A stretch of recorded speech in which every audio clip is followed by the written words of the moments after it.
Welcome to the Beyond Cinema studio. We're with Rufus Norris. Firstly, congratulations for having the film here, and also just your own personal journey. Like, at what point was the acting to directing to pursuing film directing?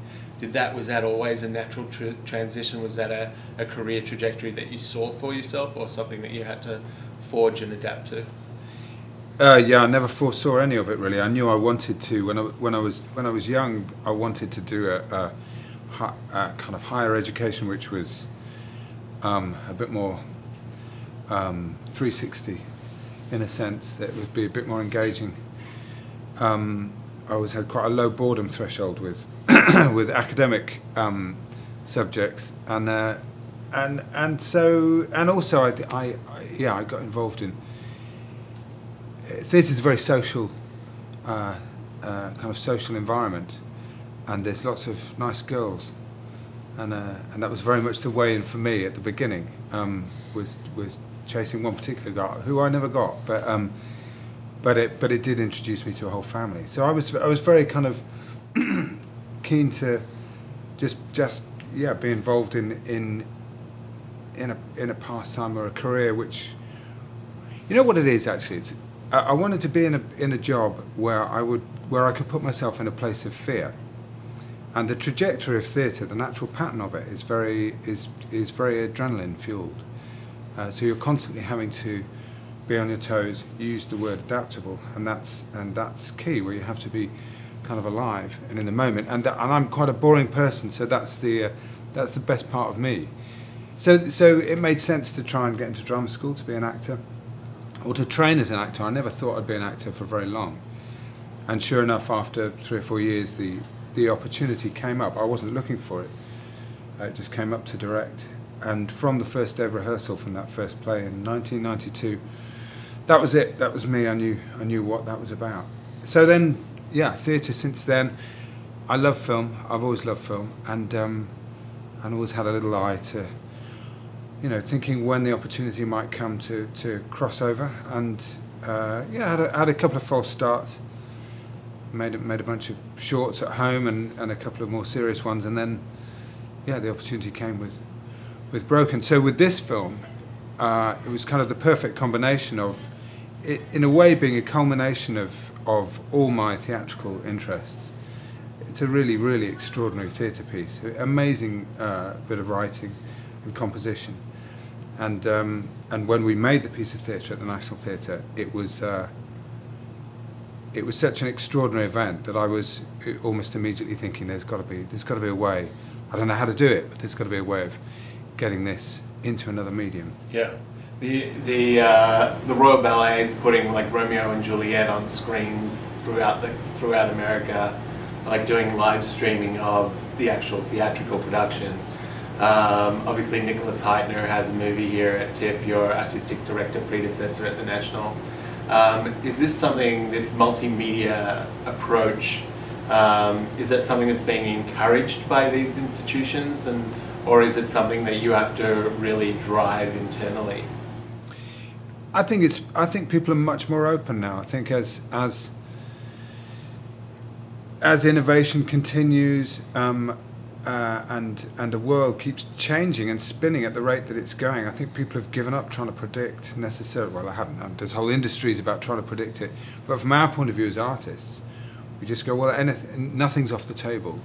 You're talking about the live streaming. Nick Heitner started with David Sable, the NT Live, which is our own live streaming kind of industry that we've got at the National Theatre now, where we screen 8 or 9 productions a year, not just from the National, but from British theatre in general. And it's incredibly popular, this event cinema. So that meant that we had a system in place, and we were already innovating about the future life of our productions. Yeah. So it sort of became a natural thing from there to go, well, why can't we make a movie? And so then when you do that, when you set about that project, when you know that task's ahead of you, do you consult in terms of creatives and mentors and others? Do you consult people who've made that transition too, or do you consult with creators who are specialists in those fields? Like, did you find you were consulting more with other film directors, or were you consulting more with people who brought Sweeney Todd to the big screen, you know?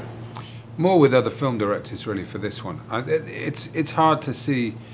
I mean, apart from possibly Dancer in the Dark, it's hard to see the template for this piece, and even that is a long way away. So really, it was about going. Let's look at what we've got, and let's make sure in every area we shore it up with people who are died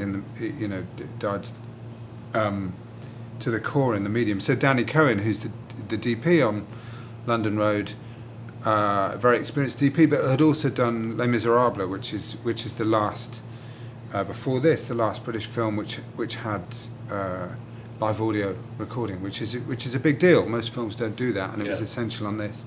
So with the writing, with the making sure we had the top sound people in every area, making sure that everybody there knew what they were doing.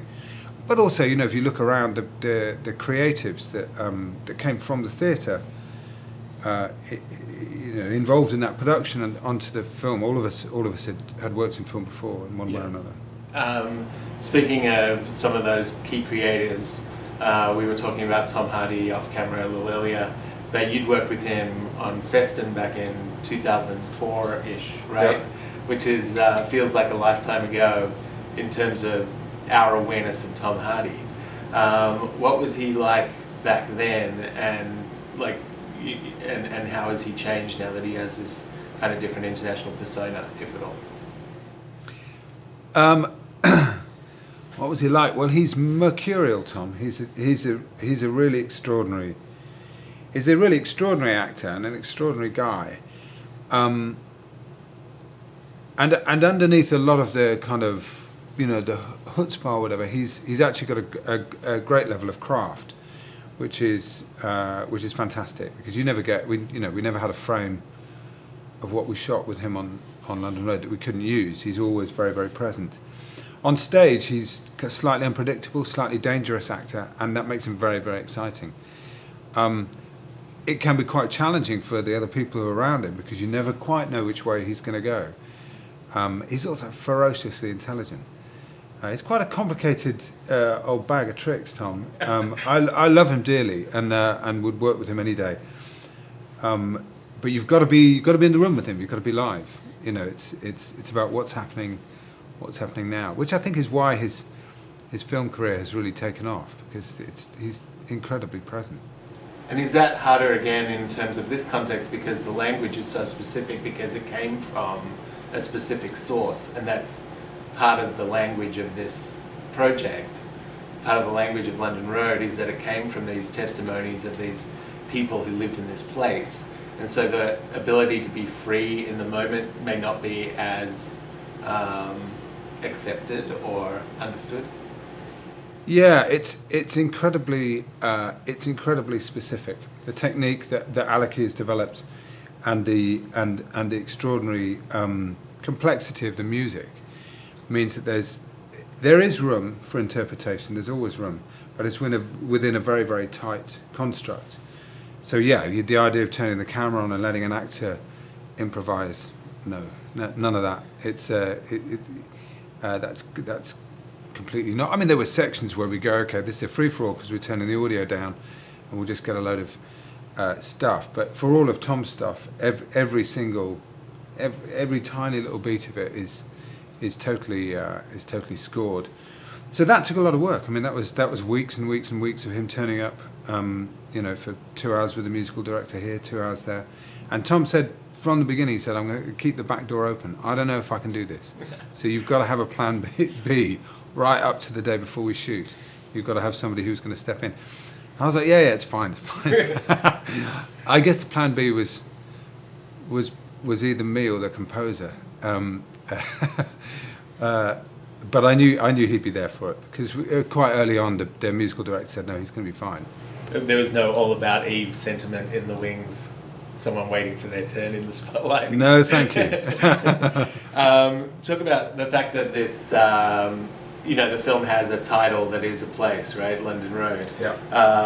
And of course, or did you think about filming on London Road itself? Like, was there ever a possibility of that, or what were you looking for in the location that made it real? No, we never considered for a moment filming it on the real London Road in Ipswich, because it would be entirely inappropriate. That, you know, those events happened. Those people that the film is about, they still live on that road, and the film is not uncontentious. You know, some of the views that are expressed or things that are said are provocative. It was a very, very unhappy time, and incredibly insightful. I think there's a terrific amount to be learnt about community and about the kind of politics with a small p of how society can push its problems into corners where they hope it's not going to be noticed. So there were, no, it was not, that was not considered. Also, there's a great virtue when you fictionalise something.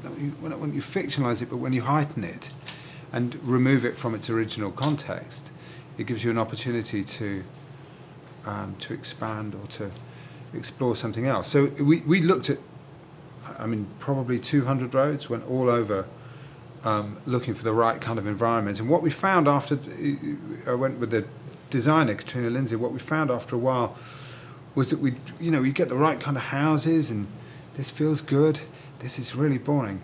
There's something about it that just wasn't happening. And until we actually, a journalist sent me a photo of a road, a Victorian road, and somebody had built a huge kind of motorway bridge over the top of it.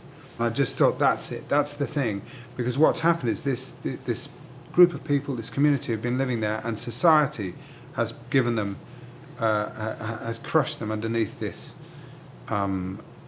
intrusion. And in several ways, that's what London Road is about. It's about how a community gets destroyed and then imposed upon, and then it builds its way back up again. Despite that, we couldn't use a motorway because it's got to be recorded live, so it had to be. So yeah. Then we're searching for some visual metaphor for what the film was about, and we found this street with a gas tower at the end, and that's the one. Very cool. Well, have you seen it with an audience yet?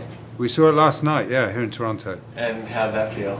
Fantastic. I mean, I have to say the audience here are amazing. There was a brilliant moment where there was a piracy warning at the beginning of the, you know, in the kind of stuff leading up to the film, and everybody joined in with these kind of pirate calls. Yeah. It's just, but wonderful that it really feels like this city has, has the festival at its heart, and you've just got a bunch of people who live in Toronto coming to the movie, and that was it was a really good night. Very cool. Well, we appreciate you spending a few minutes with us, Rufus, and nice to meet you. Cheers. Thank you very much. Cheers.